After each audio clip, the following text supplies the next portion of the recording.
मौजूद हूँ तलागंग के मुकाम पर। यहाँ पे पीपल्स पार्टी का एक बड़ा जलसा होने जा रहा है। आसिफ अली जरदारी अभी कुछ देर बाद यहाँ पे खिताब करेंगे और काफ़ी बड़ी तादाद में पीपी के सपोर्टर मौजूद हैं तलागंग के मुकाम पर ये जलसा। और ये आप देख सकते हैं कि पीपी के जियाले बैठे हुए, पीपी के कारकुन बैठे हुए हैं, ये आप देख सकते हैं। और यहाँ पे एक स्टेज बनाया गया है। यहाँ पे कुछ देर बाद आसिफ अली जरदारी जो कि खिताब करेंगे तलागंग के मुकाम पे, और ये स्टेज बनाया गया आसिफ अली जरदारी साहब के लिए। कुछ देर में वो यहाँ पे पहुँचेंगे और एक काफ़ी बड़ी तादाद में अवाम यहाँ पे मौजूद है। पीपी के कारकुन यहाँ पे मौजूद है, ये आप देख सकते हैं। दिल की धागों से खुश अमदीद कहता हूँ। भाई फहीम ग्लोबल टीवी आपको भी खुश अमदीद।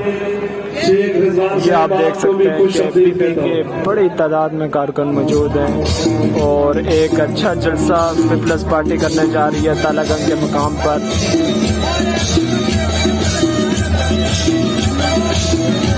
भाई इशफाक अहमद सीनियर रहनुमा पाकिस्तान पीपी तलागंग, भाई बिलाल लावा, फैसल अयात लावा, भाई दिल की धागों के नाम खुश अमदीद आगरा।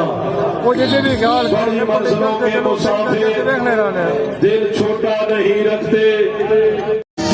ये आसिफ अली जरदारी साहब तलागंग पीपल्स पार्टी के जलसे में पहुंच चुके हैं और ये अवाम का आप जोश खरोश देख सकते हैं।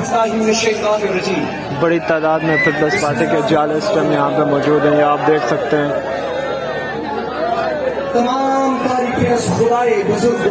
आपकी चाहत पे तशरीफ फरमा है, ये अपने कायद के मुंतज़िर हैं कि वो आए और उनसे खिताब करें। यकीनन अहलियाने तलागंग जब अपने कायद को देखेंगे, इस धरती के उस मर्दे हुर को देखेंगे कि जिसके फैसले इस मुल्क की बका के सामने हैं। आज वो मर्दे हुर सर ज़मीने तलागंग पे तशरीफ ला रहा है।